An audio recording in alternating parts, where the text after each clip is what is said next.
Buenas tardes a todos. Bienvenidos a los webinars mensuales de la Fundación de Estudios Bursátiles y Financieros. ¿Vale? Hoy tenemos un tema de rabiosa actualidad, el tema de la reforma laboral y su aplicación práctica. Vamos a contar con el equipo del Departamento Laboral de Broseta. Broseta es socio de la Fundación desde casi la constitución de esta casa y colabora con nosotros en infinidad de actividades, tanto docentes como formativas e informativas. Además, vamos a contar también con Nuria Martínez, que es la decana de la Facultad de Ciencias Jurídicas, Económicas y Sociales de la Universidad Católica de Valencia. Muchas gracias, Nuria, por participar con nosotros. También una persona que colabora habitualmente y partner estratégico de la Fundación en un montón de actividades y sobre todo en el máster de asesoría jurídica de empresas que compartimos y que llevamos impartiendo ya más de 15 años. Y bueno, pues la verdad es que el tema no puede ser más novedoso. Yo creo que hay miles de preguntas sobre ellas. eh, y bueno, yo sin más paso la palabra a Nuria, que nos va a presentar a los ponentes y va a hacer una breve introducción del webinar. Como siempre, recordaros que al final abriremos un turno de preguntas, debate, donde podéis escribiros en el chat que tenéis abajo a la derecha, ¿vale? Y las trasladaremos a los ponentes para que, bueno, pues las respondan. Bueno, pues muchísimas gracias, Nuria, te paso la palabra. Muy bien, muchas gracias, Leonor. Buenas tardes a todos. En primer lugar, quiero felicitar a la Fundación por lo acertado del tema elegido para este webinar y también, pues bueno, agradecer la invitación cursada a la facultad para participar esta tarde en el webinar. Con un tema, pues bueno, como ha dicho Leonor, ¿no? De tan rabiosa actualidad como es la reforma laboral y ello, pues bueno, no solo por las peculiaridades y las vicisitudes que han rodeado, ¿no? Su aprobación, sino también por las dudas interpretativas que genera la aplicación de la misma. Si bien es una reforma que tiene como objeto principal minimizar la temporalidad en la contratación y atacar el empleo precario, genera muchas dudas interpretativas, dada la redacción ambigua que presenta la misma. Y bueno, esperemos que a lo largo de esta tarde podamos ir resolviendo muchos de los interrogantes que ahora pues plantea, ¿no? Para todo ello, pues tenemos la suerte de contar esta tarde con dos profesionales de excepción y expertos en la materia que va a ser objeto de estas jornadas, como son Enrique Hervás Micolau y Arturo Caballer Martínez. Enrique Hervás es socio director del área laboral de la oficina de Valencia de Broseta Abogados. Cuenta con una amplia y dilatada experiencia en el ámbito del derecho laboral, bueno, pues entre otras cuestiones, por no hacerlo muy largo, pues en temas referidos al asesoramiento y ejecución en procesos de reestructuración laboral, asesoramiento y tramitación de expedientes de regulación de empleo, asesoramiento en operaciones de sucesión de empresas, etcétera. Cuenta también con una dilatada experiencia en el ámbito de la docencia, participando como profesor en la impartición de materias relacionadas con el módulo de laboral de la Cátedra de Empresa Familiar de la Universidad de Valencia.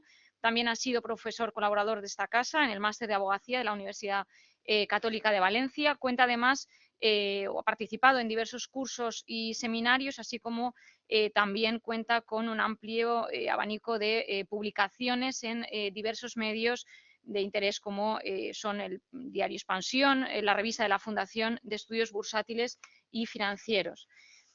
Por otra parte, Arturo Caballer es igualmente abogado especialista en Derecho Laboral, también en Broseta Abogados. Cuenta también con una dilatada y amplia experiencia en distintas ramas del derecho laboral, como es el asesoramiento y ejecución laboral de procedimientos concursales, representación y defensa en procedimientos laborales, asesoramiento, y negociación en convenios colectivos estatales, provinciales y de empresa.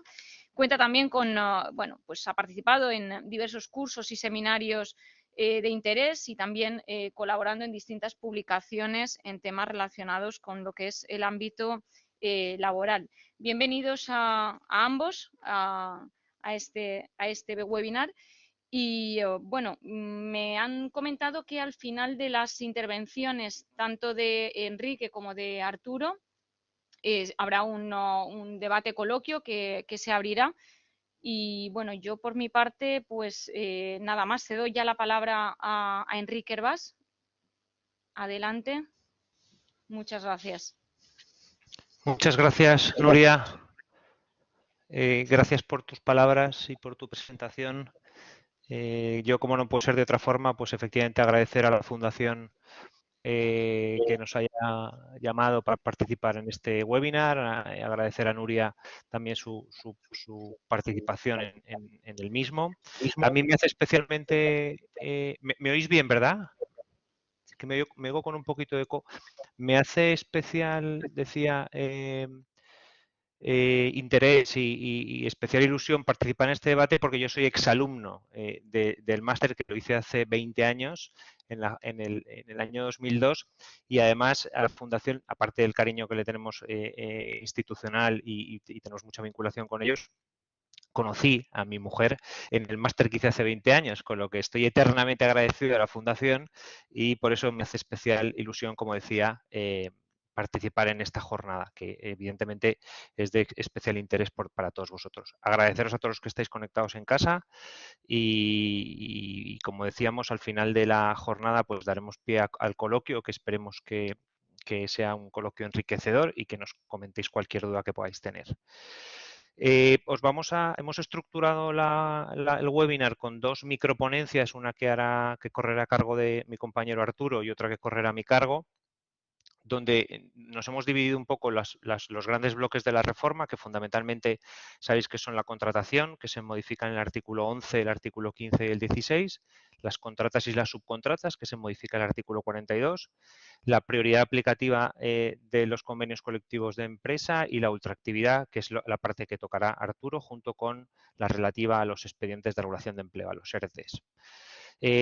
No vamos a entrar en analizar desde un punto de vista excesivamente técnico la reforma laboral, sino que vamos a intentar daros unas pinceladas para que luego demos pie al debate que es, como decía, seguro que es enriquecedor.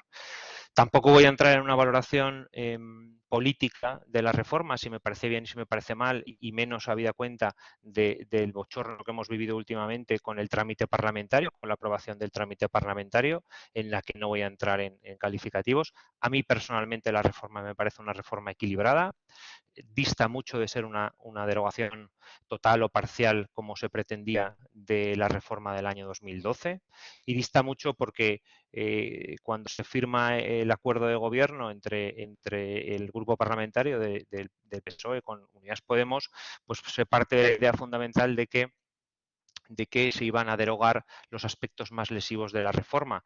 Y lo cierto es que la reforma, que insisto que para mí me parece una reforma muy equilibrada, hay muchos aspectos que no toca. No toca las indemnizaciones por despido, no toca los salarios de tramitación, no toca las modificaciones sustanciales de las condiciones de trabajo, no toca el descuelgue de condiciones, no toca la aprobación necesaria de el ERE por parte de la autoridad laboral.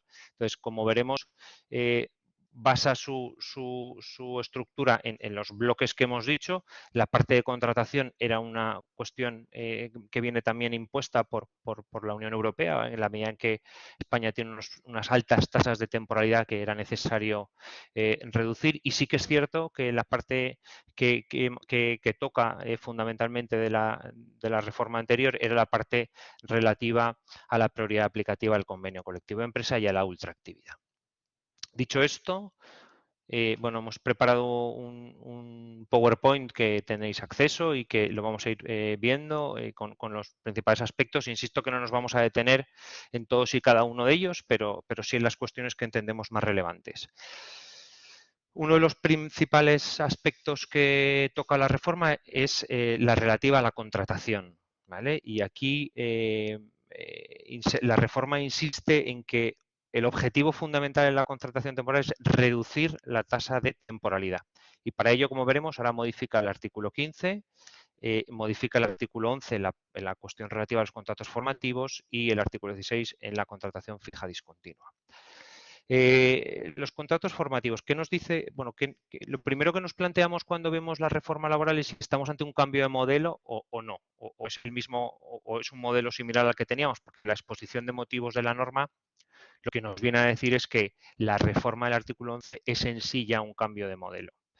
Mi criterio no es que sea un cambio de modelo, seguimos teniendo un modelo con dos tipologías de contratos formativos, donde ya teníamos un contrato que se alternaba la formación con el trabajo, que era el antiguo contrato de aprendizaje, hoy se llama contrato en alternancia, y ya teníamos un contrato para la práctica profesional, hoy práctica profesional, y antes era contrato en prácticas. Es cierto que esta contratación no es una contratación que haya resultado muy interesante para las empresas, y es cierto que esta contratación no ha tenido mucho éxito, en el sentido en el que las estadísticas nos dicen que 1 de cada 10 personas con la que se suscribe un contrato para la formación continúa en la empresa, con lo que era necesario darle una vuelta, y yo creo que la reforma, en algunos aspectos de manera muy acertada, pues lo que trata es de mejorar lo que teníamos. ¿Y cómo se mejora lo que teníamos? Fundamentalmente lo trata de hacer más atractivo para los trabajadores y más atractivo para las empresas.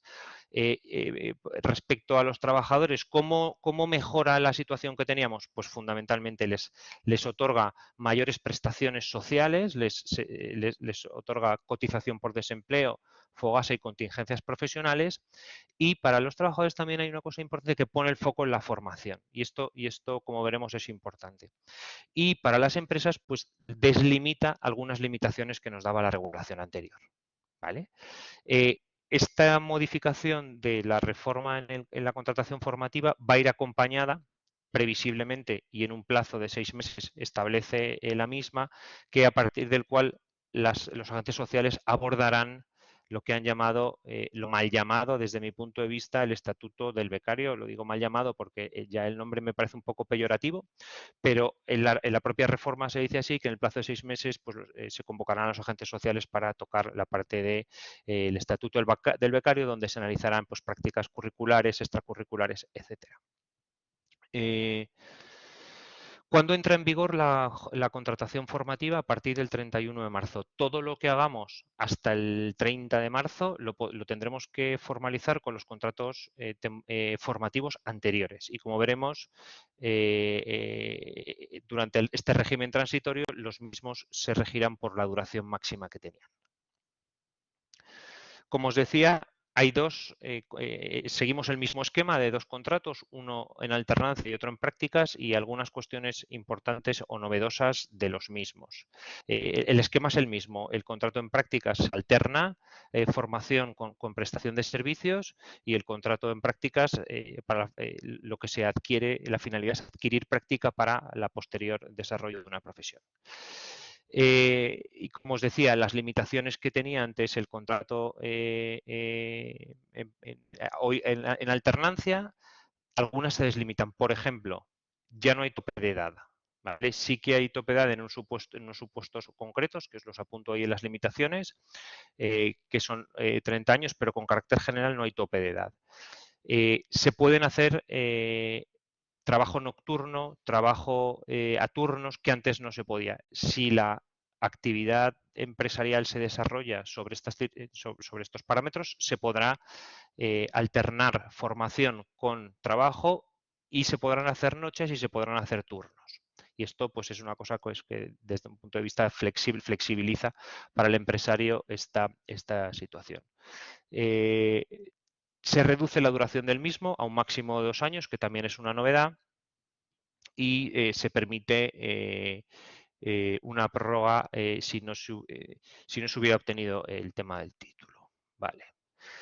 Contrato de formación desde un punto de vista salarial, se establece una previsión de salario del primer año el 60% o el segundo año el 75%. El esquema es primero lo que nos diga el convenio colectivo, y en su defecto nos iremos al 60 o al 70% del grupo profesional en la categoría equivalente.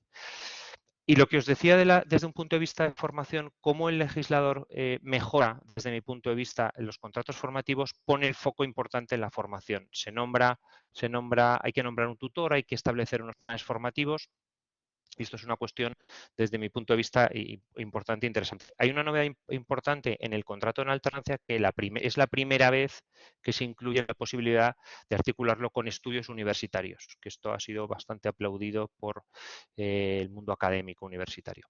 Y el segundo de los contratos que encontramos que se reforma es el antiguo contrato en prácticas, hoy para la práctica profesional, y que tiene algunas novedades de matiz, que son que se reduce el periodo a partir del cual se puede contratar. Antes lo podíamos, ahora tiene que ser dentro de los 3 años siguientes a la terminación de los estudios. Antes era 5 o ahora son 5 si se concierta con personas con discapacidad, antes era 7. Se reduce este tiempo. ¿Vale? Otra de las cuestiones novedosas y discutibles han sido si se podrían hacer estos contratos a tiempo parcial. En el caso anterior, claramente, y en este contrato no se dice expresamente si se puede o no se puede hacer a tiempo parcial, pero por otras regulaciones que nos da la norma nos indica que sí que se puede hacer a tiempo parcial. Por cuanto se modifica el artículo 12 del Estatuto de los Trabajadores que limitaba la contratación a tiempo parcial en estos contratos, esa parte se elimina y además se establece luego que la retribución efectivamente podrá ser en función del tiempo efectivo de trabajo, con lo que nos evidencia que podemos articularlo a través de un contrato a tiempo parcial. Nuevamente, en el refuerzo que insisto de la formación habrá que cumplir una serie de formalidades y nombrar a un tutor, tanto en el centro como en el centro formativo como en la empresa, y habrá que elaborar un plan formativo que deberá de contener pues, todo lo relativo a la cuestión formativa. Y esto es los aspectos fundamentales de la contratación formativa. Algún problema de aplicación práctica hemos encontrado, y es que el contrato formativo, el de la práctica profesional, limita la retribución y que nunca puede ser inferior a la del anterior contrato, que es el contrato en alternancia, en el entendimiento de que una persona que ya tiene el título no va a cobrar menos que una persona que no tiene el título. ¿Vale? Entonces, el problema de aplicación práctica que vemos aquí es que el anterior, el de alternancia, tiene una duración de 2 años y este tiene una duración de 1 año. El límite que juega es el límite del primer año, que iba al 60%, o el límite del segundo, que es absoluto, que va al 75%.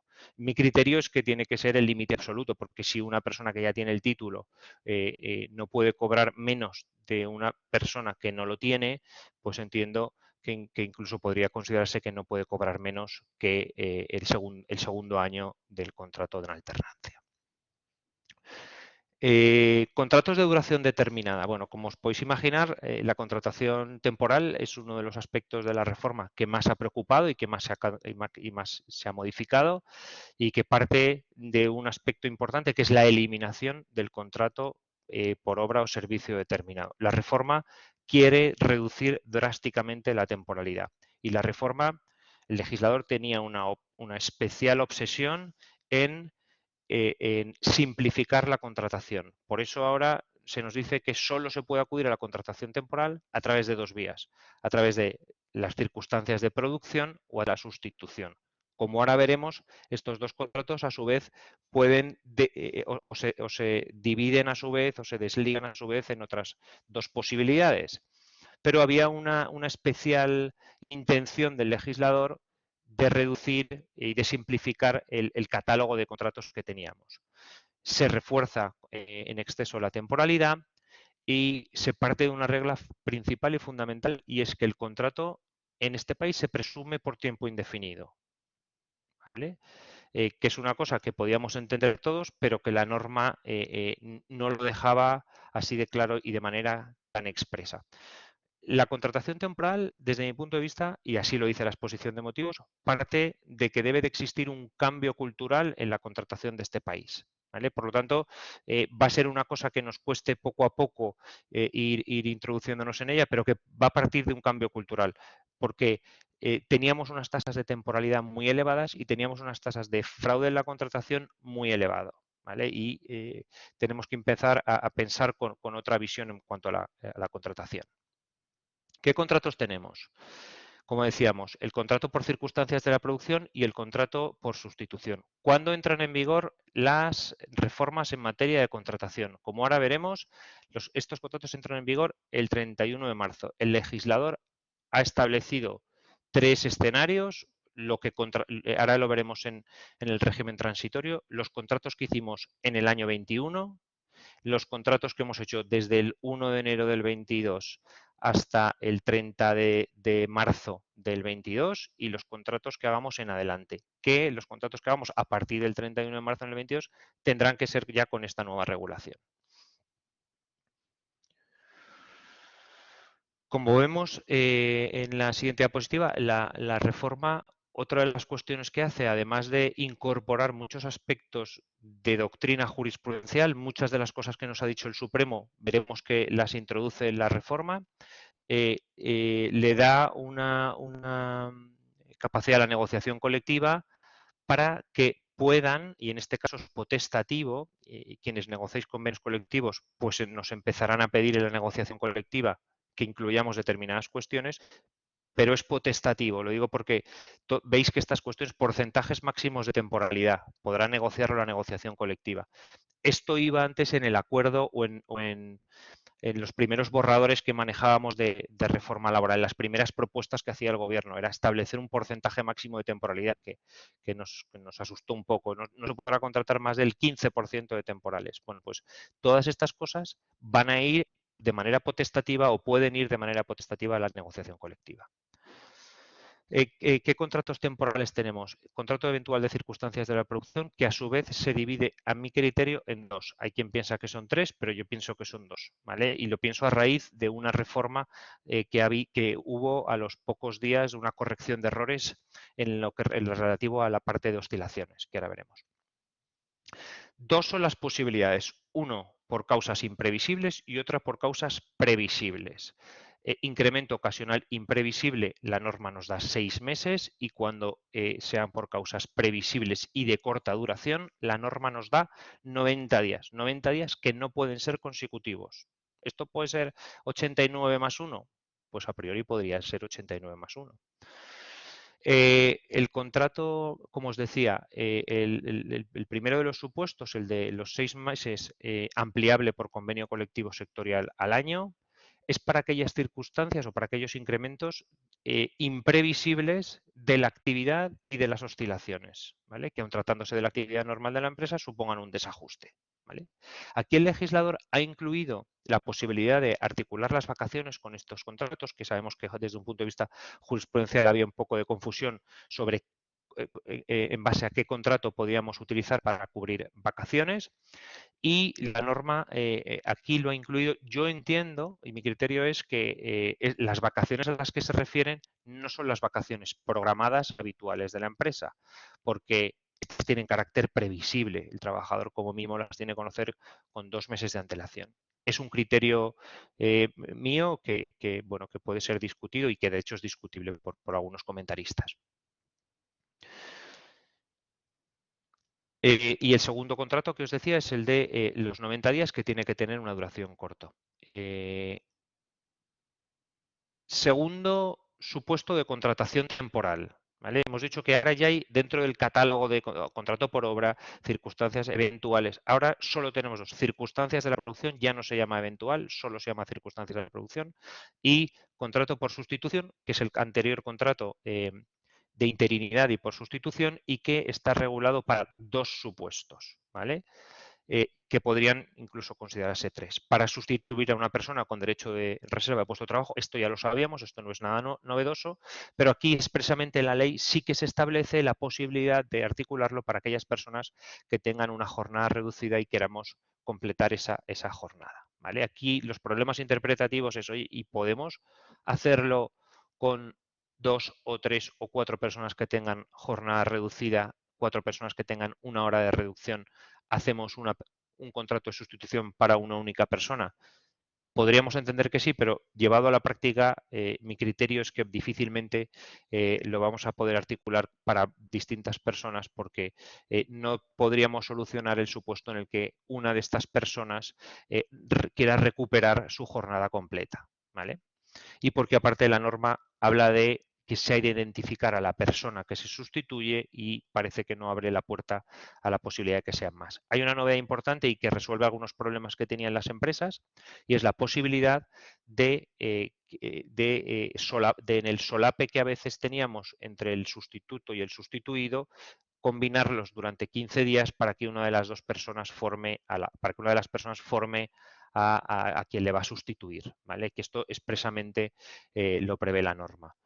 Aquí un problema de aplicación práctica lo podíamos ver con las bonificaciones en materia de seguridad social por la contratación de sustituciones de maternidad y paternidad, pero aquí parece que estos 15 días de los que hablábamos no los vamos a poder bonificar porque se exige la inscripción del hecho causante para tener derecho a las bonificaciones. Y el segundo de los supuestos donde podemos utilizar el contrato de sustitución es para cubrir un puesto de promoción o de selección que tenemos previsto cubrir para un tiempo de 3 meses. Es curioso que la norma lo llame de sustitución porque aquí no se sustituye a nadie, sino que se utiliza para cubrir temporalmente un proceso de selección. Yo creo que aquí la norma claramente había una palabra que no le gustaba, que es la interinidad, que parece que se ha utilizado en la contratación en este país pues un poco de manera irregular. Y yo creo que claramente el legislador no quería ni oír la palabra interino, ¿no? Y entonces le llama sustitución para un contrato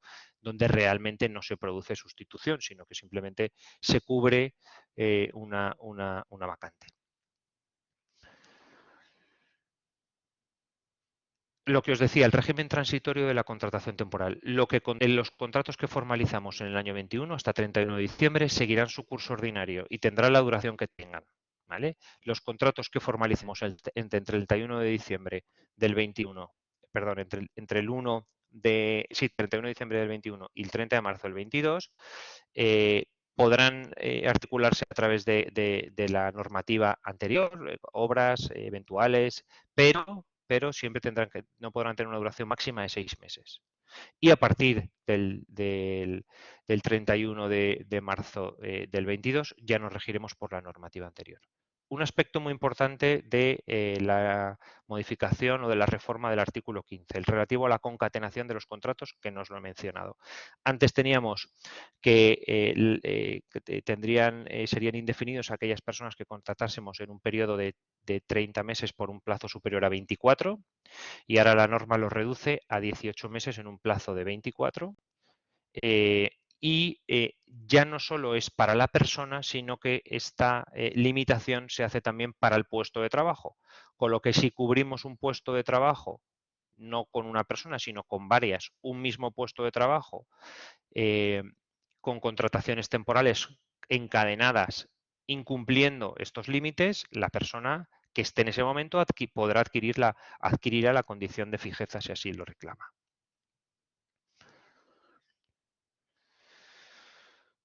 Contratos fijos discontinuos. Voy a ir un poquito rápido porque creo que me estoy comiendo el tiempo. El contrato de fijo discontinuo es otra de las reformas estrella de esta reforma laboral. Y digo que es una de las reformas estrella porque el legislador ha querido reconducir muchísima contratación por la vía del contrato fijo discontinuo. Para ello modifica el artículo 16 y amplía de manera importante su objeto. Sabéis que el contrato fijo discontinuo anteriormente lo conocíamos para las actividades cíclicas y periódicas y la reforma lo que hace es ya no solo serán para actividades cíclicas, periódicas, de temporada, recogida de naranja, donde tenemos estacionales, sino que, y este es para mí el quid de la cuestión, interpretativo, siempre que tengamos una prestación intermitente de periodos de ejecución cierta, los conozcamos o no los conozcamos, determinados o indeterminados, siempre que tengamos una prestación de carácter intermitente, de ejecución cierta, que se repita, tendremos que acudir a la contratación fija discontinua. ¿Vale? ¿Por qué amplía además de manera importante el legislador el saco del fijo discontinuo? Pues porque deriva toda la contratación de las contratas y subcontratas en el ejercicio ordinario de su actividad, nos dice el legislador que puede canalizarse a través del fijo discontinuo. Podrían ser fijos únicamente, podrían ser indefinidos normal, a tiempo completo, no tendrían por qué ser discontinuos, pero en nuestra actividad ordinaria, si necesitamos fijos discontinuos, deberíamos de canalizarlo a través de esta vía. Y en estos supuestos se establece que puede establecerse un periodo de inactividad para procesos de recolocaciones entre contratas y subcontratas, que en defecto de convenio colectivo tendrá una duración máxima de 3 meses. ¿Vale? Y el otro de los supuestos donde se amplía de manera importante el uso de la contratación fija y discontinua es la habilitación que se les hace a las ETTs. Empresas de trabajo temporal que antes el Supremo les había dicho que no podían acudir a la contratación fija y discontinua, y ahora desnaturalizamos un poco el concepto de empresa de trabajo temporal, permitiéndole que acuda a la contratación fija y discontinua. Si yo tuviera una empresa de trabajo temporal, solo acudiría a la contratación fija y discontinua, porque es lo que me va a permitir ir colocando con altas y bajas a trabajadores o a personas trabajadoras en distintas empresas, sin tener la penalización que tiene la contratación temporal de corta duración.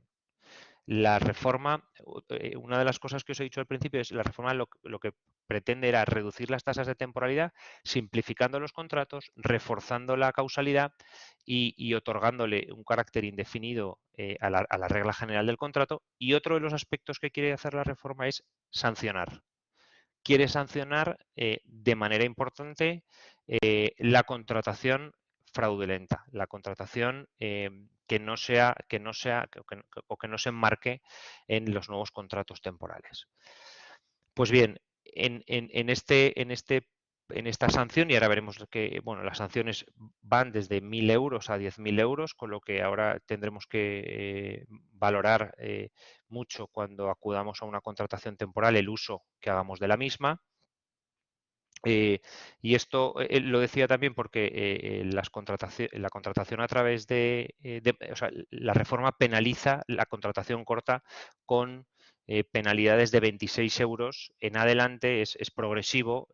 Un contrato de 10 días es 26 euros, pero 2 de 5 son 52, con lo que, como os decía, la actividad está propia de las ETTs de altas y bajas de corto espacio de tiempo, contratación de muy reducida temporalidad o de muy reducido periodo de tiempo, van a verse penalizadas, con lo que las ETTs, el legislador aquí les echa un capote y les dice, podéis acudir a la vía del contrato de fijo discontinuo. La reforma tiene algunos problemas interpretativos. El contrato fijo discontinuo, para lo importante que va a ser, no está muy desarrollado a mi modo de ver, y hace una remisión a la negociación colectiva sectorial para algunas cosas, e incluso permite a los acuerdos de empresa que regulen cuestiones tan importantes como el orden de llamamiento. ¿Vale? Que esto, en defecto de convenio colectivo, pues a través de un acuerdo de empresa podremos regular el orden de llamamiento, que insisto que es una cuestión relevante en los fijos discontinuos. Habrá que comunicar a los representantes de los trabajadores las previsiones, cada año natural, las previsiones que vamos a tener de utilización de fijos discontinuos, y los convenios sectoriales podrán establecer que estos contratos fijos discontinuos podrán ser a tiempo parcial. ¿Vale? Hay una cuestión interpretativa importante que ha sido muy mencionada, que es la relativa a la indemnización del contrato de fijo discontinuo. ¿Por qué? Porque la norma lo que ha venido a establecer en la reforma del artículo 16 es y cito textualmente, que las personas fijas y discontinuas tienen derecho a que su antigüedad se calcule teniendo en cuenta toda la duración de la relación laboral, ¿vale? Y no el tiempo de servicios expresamente. Pero añade, con la excepción de aquellas condiciones que exijan otro tratamiento en atención a su naturaleza, objetividad, proporcionalidad y transparencia. Transparencia no se entiende muy bien, pero básicamente lo que hace la norma es recoge el criterio del Tribunal Supremo, que a su vez recogió el criterio del TJUE, del Tribunal de Justicia de la Unión Europea, para entender que en el fijo discontinuo la parte relativa a la reclamación salarial, le hace trienios, le hace cuestiones de promoción, vendrá vinculada a toda su antigüedad, a todo el tiempo de contrato, no solo a el periodo de prestación de servicios. Sin embargo, la antigüedad, perdón, el cálculo indemnizatorio sí que lo realizaremos en base a los periodos únicamente de actividad efectiva.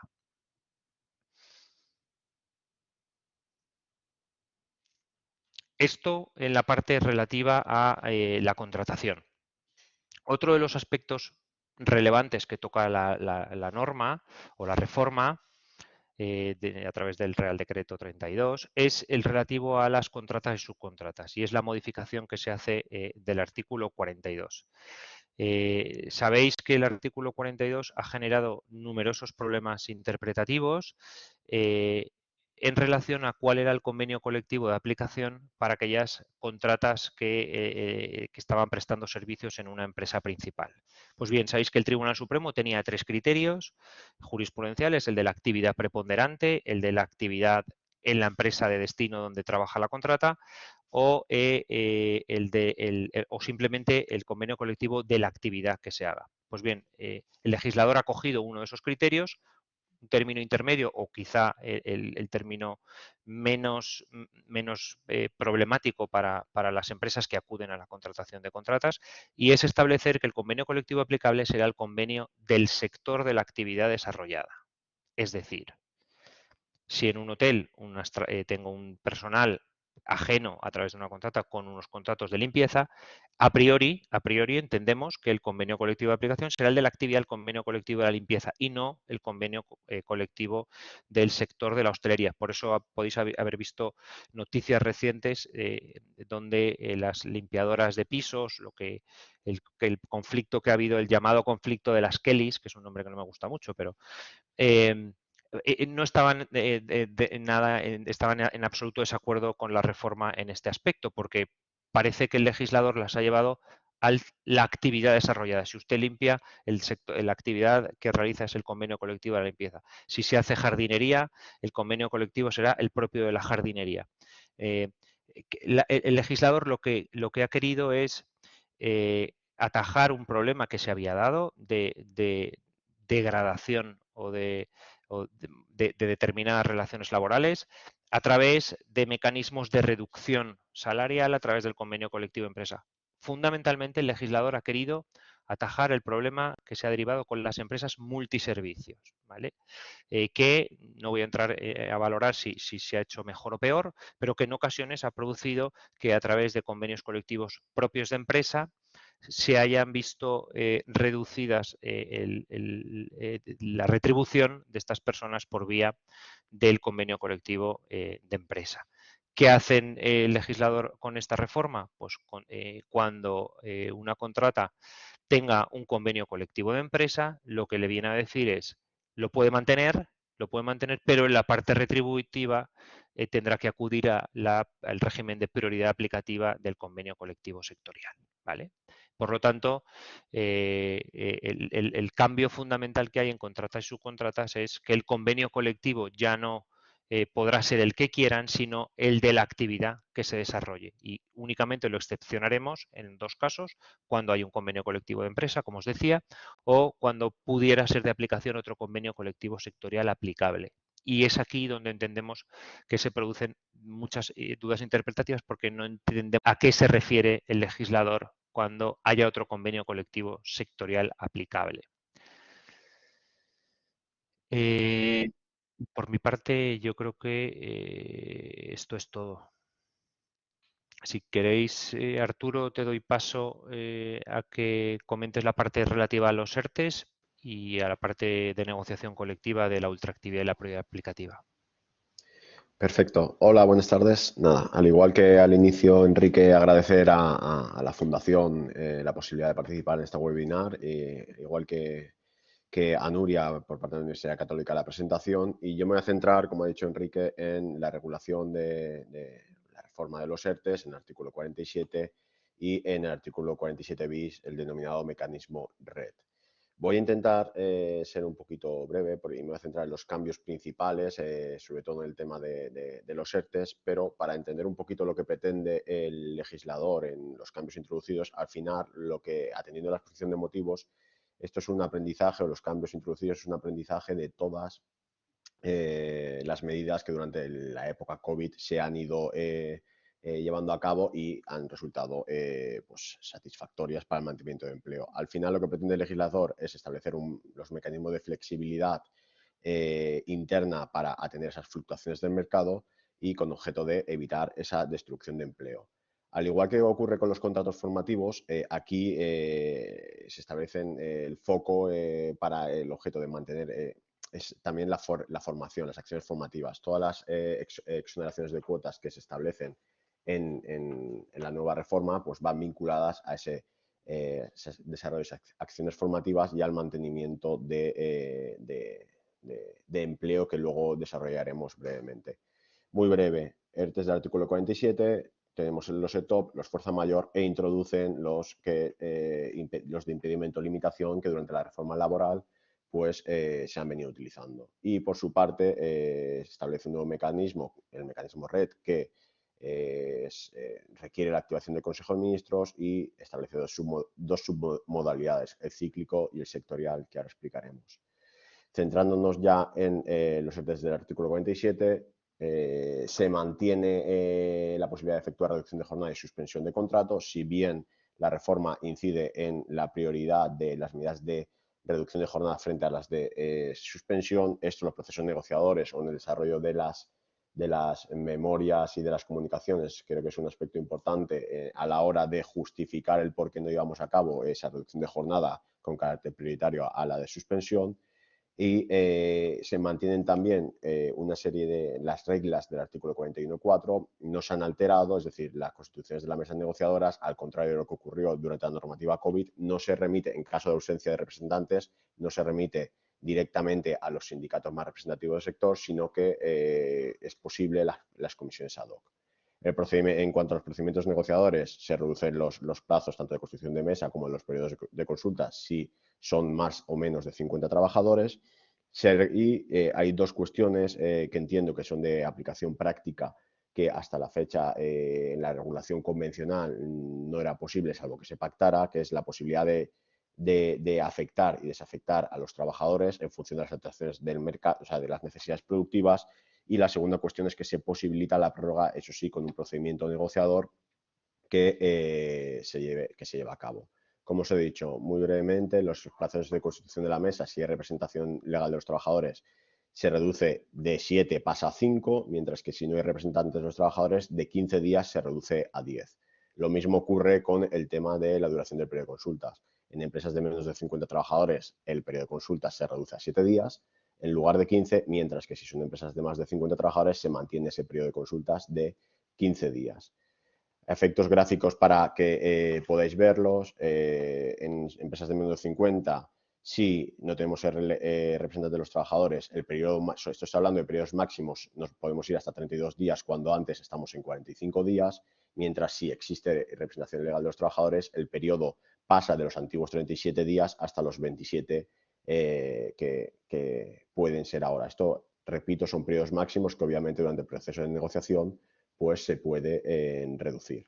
Lo mismo ocurre con las empresas de más de 50 trabajadores, el periodo pasa de los antes 45 días, ahora sin RLT pasamos a 40 días, mientras que si tenemos RLT antes eran 37 días y ahora pasamos a 35 días. En cuanto al fin del periodo de consultas, muy breve, el contenido de la comunicación de autoridad laboral se especifica, y esto es común para todos los ERTEs, que se ha de detallar el periodo en el que se van a aplicar la medida, así como la identificación de las personas afectadas y los porcentajes de reducción de jornada o número de días. Y, en este caso, el informe de la Inspección de Trabajo es preceptivo, ¿vale? Aquí ya se posibilita afectar y desafectar, que ya lo hemos hablado, y la posibilidad de prórroga. Aquí la posibilidad de prórroga lo único que te exige es llevar a cabo un periodo de consultas, se aplicarán también las reglas para la constitución de la comisión negociadora, pero a diferencia de lo que ocurría con la normativa COVID, nada indica la norma de que se requiera un acuerdo expreso para la posibilidad de prórroga. Se ha desarrollado un periodo de consultas y y en caso de no llegar a acuerdo, pues se podrá aplicar.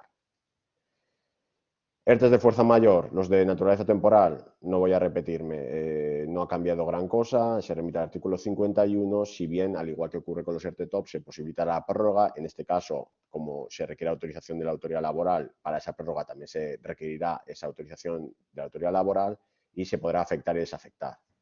Y lo mismo que ocurre, que no he dicho en los ERTEs anteriores, se prohíbe la realización de horas extras, nuevas externalizaciones y nuevas contrataciones. Las horas extras siempre ha ocurrido que no se podían hacer, pero el tema de nuevas externalizaciones y nuevas contrataciones, que se introdujo en parte por la normativa COVID, pues se queda. Salvo, obviamente, las nuevas contrataciones, salvo excepciones en las que no tengamos a nadie en la empresa que pueda realizar. A efectos, resaltar el tema de la resolución. Si se solicita la autoridad laboral, si en el plazo de 5 días no resuelve, ese silencio administrativo es positivo y la duración de la medida será aquella que la resolución de constatación de la autoridad laboral se indique. Lo mismo ocurre con la posibilidad de prórroga, que se requerirá una nueva autorización.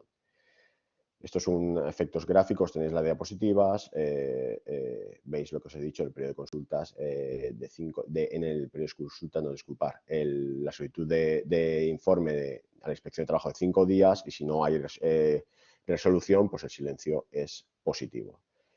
Se introducen aquí los ERTEs de impedimento y limitación, ya los conocemos de la normativa COVID, son aquellas decisiones de la autoridad pública competente, incluidas en temas de salud, que puedan limitar o impedir la actividad. En este supuesto, a diferencia de los otros, el informe de la inspección de trabajo no es COVID y operan las mismas reglas de silencio administrativo positivo y de la prórroga en cuanto a, al igual que ocurre en los ERTEs de fuerza mayor. Estas son las reglas comunes a todos los procedimientos COVID. Sabemos que la reducción va del 10 a 70, se puede afectar y desafectar, posibilidad de prórroga, prohibición de realización de horas extras, externalizaciones y nuevas contrataciones. Y, bueno, por efectos de no ser reiterativo, pues damos por reproducida. Como hemos dicho, existe la prohibición de realizar horas extras y de realizar nuevas contrataciones, pero hay también excepciones a esa excepción, es decir, en el caso de contrataciones se podrán realizar siempre y cuando no podamos desarrollarlo con gente que ya tengamos. Eso sí, habrá que efectuar previa información a los representantes en el supuesto de que tengamos. Y la reforma también clarifica lo que generó un gran debate al inicio de la pandemia y poco a poco se fue aclarando qué pasa con el mantenimiento de empleo. Aquí hay dos cuestiones. El mantenimiento de empleo, bueno, tres cuestiones. Solo afectará en aquellos casos en los que voluntariamente las empresas decidan tener exoneraciones en materia de seguridad social. Y el mantenimiento de empleo te dice que serán 6 meses desde la finalización de las medidas y en el caso de incumplimiento solo se deberá devolver las exoneraciones de aquella persona sobre la que se incumpla. Obviamente no se considera el mantenimiento de empleo, como ya veníamos entendiendo previamente, despidos disciplinarios, muertes, incapacidades totales, etcétera.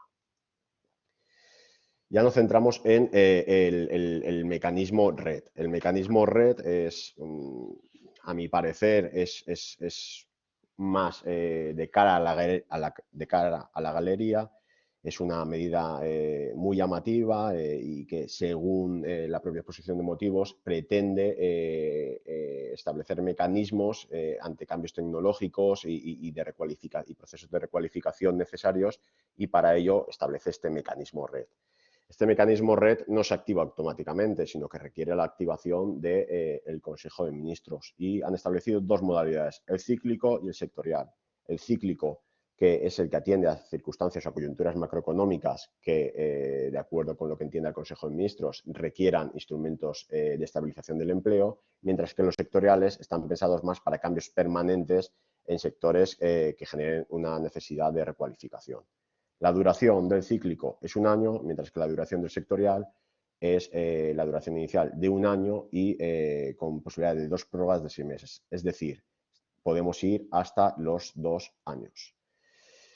Como os he dicho, la modalidad cíclica, o sea, esa activación requiere por parte del Consejo de Ministros, la modalidad cíclica serán los 3 ministerios quien lo podrá solicitar, podrá instarlo hacia el Consejo de Ministros y el Consejo de Ministros decidirá, mientras que la modalidad sectorial pueden ser las organizaciones sindicales y empresariales más representativas quienes podrán instar a que el Consejo de Ministros debata la activación o no de este mecanismo red de modalidad sectorial. El procedimiento se remite, o sea, solicitud de autoridad laboral y simultáneamente es un periodo de consultas, y en la modalidad sectorial sí que se requiere un plan de recualificación de las personas afectadas. Es decir, la modalidad sectorial intenta recualificar esas personas y mejorar la empleabilidad de ellos a efectos de empleabilidad. Novedades en cotización, exoneración y protección social, voy a ir muy rápido. Las exoneraciones, o sea, en tema de cotización, las empresas abonarán, cuando estés aplicando un ERTE, la aportación empresarial, mientras que la entidad gestora abonará la aportación del trabajador. Aquí, creo que es lo más interesante, en cuanto a las exoneraciones de cotización, repito, estos son voluntarias, la sociedad, aunque lleve a cabo un ERTE, puede no solicitar esas exoneraciones. Si tú solicitas esas exoneraciones, debes tener claro que debes efectuar unos compromisos de acciones formativas y esas exoneraciones están condicionadas al mantenimiento de empleo. Los porcentajes son los que pone la ley, los ETOP son un 20%, los fuerza mayor o limitación o impedimento es un 90% de exoneraciones, mientras que los mecanismos red cíclico, como es un año, los 4 primeros meses son 60%, los 4 siguientes 30% y los 4 siguientes un 20% de exoneración de cuota, mientras que en el mecanismo red es un 40%. Aquí la ley reserva también al Consejo de Ministros, que también puede impulsar modificaciones para modificar esos porcentajes de exenciones, pero bueno, es una cuestión que ya veremos. Tema de protección social, es decir, los trabajadores que perciben. En los ERTE de top, fuerza mayor y limitación nos remitimos a lo clásico, prestación por desempleo, mientras que en el mecanismo red cíclico sectorial se ha creado una nueva prestación de sostenibilidad, que le llaman prestación de sostenibilidad o de empleo, que no exige un periodo de carencia y no consume desempleo para los trabajadores.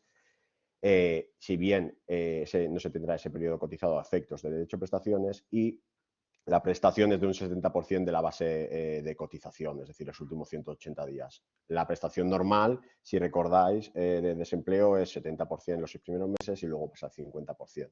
Pues aquí, durante toda la vigencia de esta medida, pues se aplicará el 70%. Tema de régimen sancionador, nada, se incrementan las sanciones si tú no llevas a cabo el procedimiento de ERE o ERTE, las consideran muy graves, y tú realizas nuevas externalizaciones, también se considera muy grave, y si tú realizas nuevas contrataciones, la sanción es grave, pero es una por cada persona contratada. ¿Qué pasa si incumplo las obligaciones de formación o las obligaciones de mantenimiento de empleo? Pues que devuelvo las exoneraciones junto con los recargos pertinentes. Ello nos obedece a que si un trabajador, en cuanto a las acciones formativas, no quiere llevar a cabo esas acciones formativas, pues no se considera incumplido este procedimiento. La segunda cuestión de la parte que a mí me toca, la reforma de la negociación colectiva. Aquí, si atendemos a la exposición de motivos de la reforma, lo que te viene a decir es que la antigua reforma laboral en cuanto a la prioridad aplicativa en materia salarial, pues ha sido utilizado en parte por parte de las empresas en ocasiones de manera fraudulenta, devaluando o de manera abusiva, devaluando las condiciones salariales de determinadas empresas o sectores frente al convenio sectorial. Y aquí lo que pretende la reforma laboral es equilibrar esas fuerzas entre los convenios del sector y las necesarias medidas de flexibilidad que están enmarcadas dentro del convenio colectivo de empresa. Si nos centramos en el tema de la prioridad aplicativa del convenio, el artículo 84, aquí, ¿qué teníamos y qué tenemos? Nada, ¿qué teníamos y se mantiene? El tema de las reglas de concurrencia. Un convenio colectivo no puede ser afectado por un convenio de ámbito distinto, salvo pacto en contrario, ¿vale? Negociado conforme al artículo 83.2. Eso se mantiene. También se mantiene que se puede negociar un convenio colectivo de empresa en cualquier momento, no obstante lo anterior. Aquí, ¿cuándo rige la prioridad aplicativa? Si bien al inicio de las negociaciones pensábamos todos que la reforma en este aspecto iba a ser mucho más agresiva, la realidad es que no ha sido tan agresiva, sino que solo ha suprimido el antiguo apartado A, que es el relativo a las cuestiones de salario y de los complementos salariales, incluidos los vinculados a la situación y resultados de la empresa. Sí, conforme a la reforma o la exposición de motivos, aquí, es decir, ¿por qué ha quitado también las cuestiones salariales vinculadas a la situación y resultados de la empresa? Quizás un mecanismo podría haber sido dejar estos resultados de la empresa porque, según la exposición de motivos, esa prioridad aplicativa es respecto a aquellos aspectos organizativos que por su naturaleza no tiene sentido llevar a cabo en una negociación sectorial. Si estos van vinculados a resultados de la empresa, quizás hubiera sido conveniente reflejar o dejar esta prioridad aplicativa en cuanto a los resultados de empresa. ¿Qué se mantiene? Se mantiene el resto de cuestiones, el abono de compensación de las extraordinarias y de retribución específica. Esto es un reducto en materia salarial que ha dejado el convenio, o sea, como prioridad aplicativa para el convenio de empresa, pero bueno, se mantiene conforme estaba. También deja el horario de distribución del tiempo de trabajo. Ojo, esto no es jornada. ¿Qué quiero decir con ello? El convenio sectorial es el que referencia la jornada máxima anual y esa es la que debe regir. Tú puedes mejorar esa situación, pero nunca empeorar lo que te establezca. También en materia de adaptación, de aspectos modales de contratación, y aquí resulta llamativo que la redacción inicial del Real Decreto establecía la adaptación de aspectos de modalidades de contratación que se atribuyeron por esta ley a los convenios colectivos. Y en el Real Decreto Ley 1/2022, que nada tiene que ver con la reforma laboral, introduce una disposición en la que incluye en esta letra E para clarificar que es respecto a convenios colectivos de empresa. También establece medidas se mantiene medidas para favorecer la conciliación de la vida laboral y aquellas otras que dispongan los convenios colectivos que se refiere el artículo 83.2, es decir, los acuerdos interprofesionales.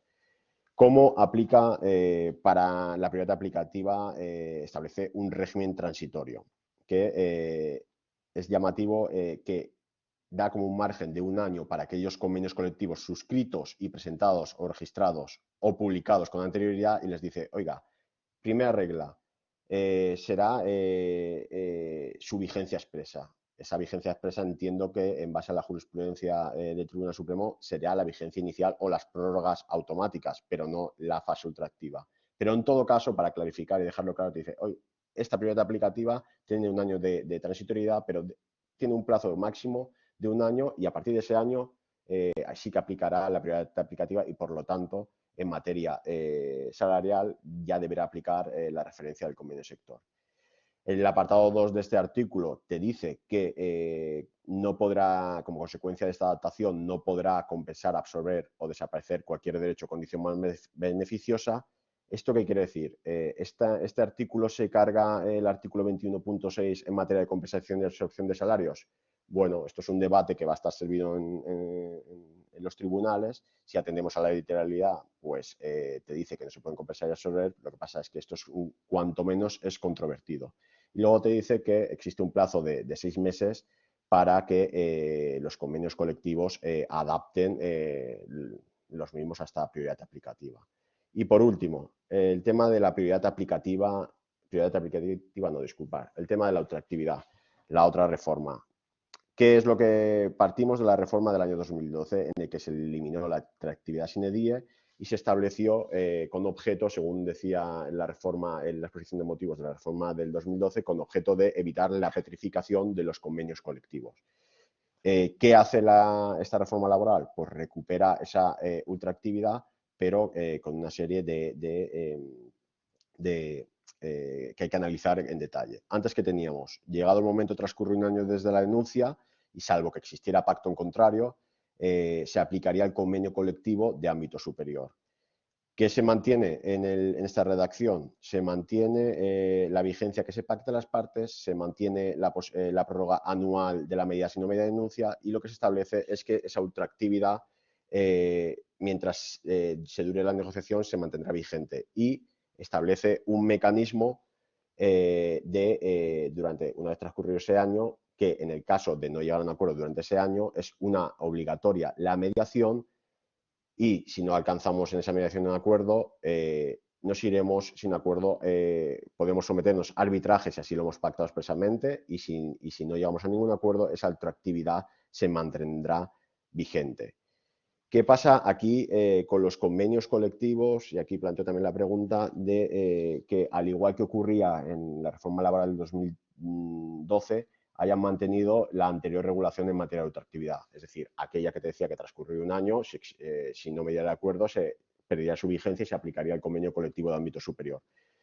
pues aquí aquellos convenios que hayan reproducido esa cláusula entendemos que continuará siendo vigente la jurisprudencia del Tribunal Supremo relativa a la anterior reforma. En aquellos casos en los que se copiaba y pegaba el artículo de la ultraactividad sine die, pues aquí pasará lo mismo. Si finalizado si en el convenio colectivo se pacta expresamente que finalizada la vigencia perderá vigencia la misma y se aplicará el convenio colectivo de ámbito superior, pues entonces entendemos que se aplicará y perderá vigencia.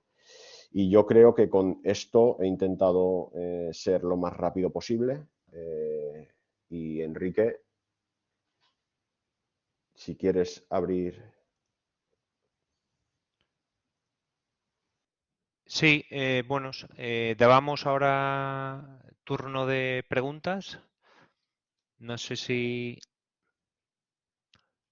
tenemos algún chat o alguien quiere intervenir o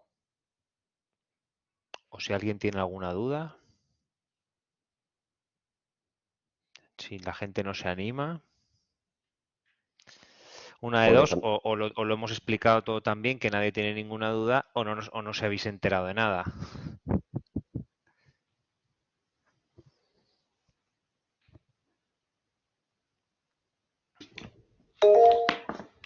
Bueno, a mí Ana me la Huerta. trasladan una pregunta, os la paso a la mesa. Bueno, pues está clarísimo. Bueno, primero os felicito por la brillante exposición. Yo creo que hemos tratado muchísimos temas y muy complejos. Seguro que luego van a surgir más dudas cuando se aplique en la práctica y haremos otra sesión, ¿no?, para resolverlas. Pero bueno, aquí una pregunta que yo creo que nos esperamos todos es sobre el tema de los contratos de obra y servicio. ¿Vale? Aquí me trasladan que, por ejemplo, cómo va a afectar eso a determinado tipo de empresas que se dedican, pues, por ejemplo, a temas de eventos o temas de ferias promocionales. ¿Qué contrato sería más conveniente ahora en estos casos que ya no podemos utilizar el de obra servicio? ¿O qué opináis vosotros? ¿Creéis que va a tener un impacto en las empresas de la Comunidad Valenciana que se dedican a este tipo de sectores? ¿Muy alto, muy bajo? ¿O qué les diríais? Bueno, vamos a ver, yo creo que el impacto de la contratación va a ser absoluto en las empresas que comentas de eventos o en todas las empresas. Yo decía al principio que parte un poco de la base de que tenemos que cambiar un poco la cultura de contratación, ¿no?, en este país. Entonces, el contrato por obra o servicio determinado ha desaparecido. Nos guste o no, pero ha desaparecido y ya no lo podemos utilizar. Entonces, la empresa de eventos que tenga, claro, la empresa de eventos que, que- que hemos dicho que la contratación temporal corta le penaliza porque tiene un sobrecoste de entrada de 26 euros o más si son eventos de corta duración.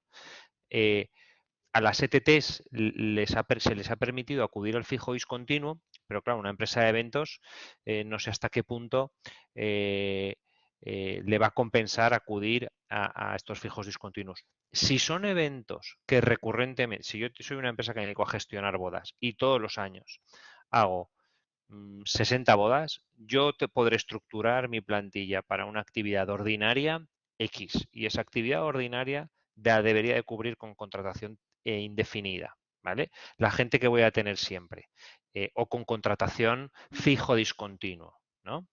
Que es un contrato que la norma nos habilita para tenerlo, ¿vale? Entonces, nos tenemos que acoplar en la causa de temporalidad. Si es una empresa de eventos que tiene, no sé, unos meses de trabajo, pues de corta duración, podemos acudir a los 90 días, si podemos encajar 90 días de contratación temporal.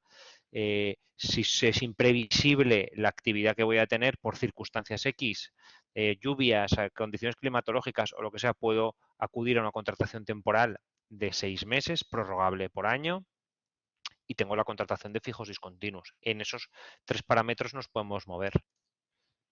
O Vale. podemos externalizar la contratación con empresas de trabajo temporal.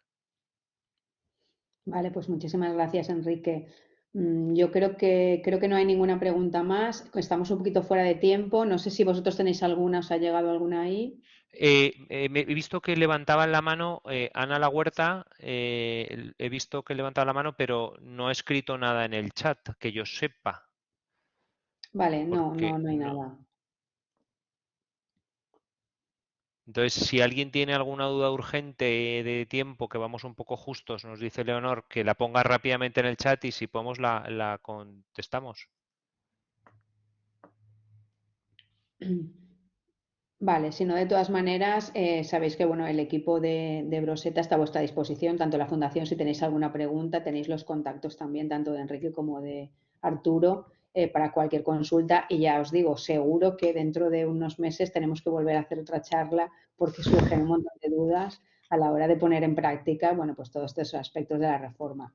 Yo os doy las gracias. Nuria se ha tenido que desconectar porque tenía otro evento. Muchísimas gracias como siempre. Os emplazo al siguiente webinar de la Fundación el mes que viene. Y nada, por favor, acordaros de rellenar la encuesta de valoración antes de salir para que podamos mejorar. Y si alguien tiene una propuesta de temas, bueno, pues lo podéis escribir sin problemas. Pues muchísimas gracias. Muy bien, muchas gracias, Leonor. Un saludo Gracias, para Leonor. todos.